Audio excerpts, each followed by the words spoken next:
Bhí neart ceol agus crackar siúl ag lucht na Gaeilge in na teapadreaachta Bhí Seoladh le tús áfagiúil a thar le factas cheartaí na Gaeilge le Energia.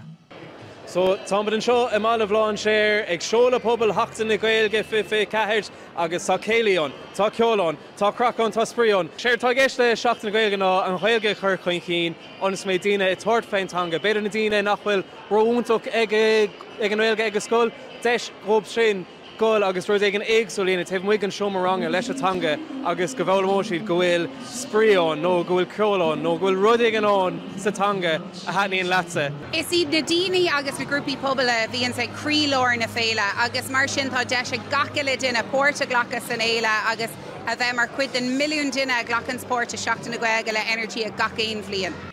Joseph Macaí, Nuacht Cúla4 in na teapadreaachta Bhí Seoladh Sheachtain.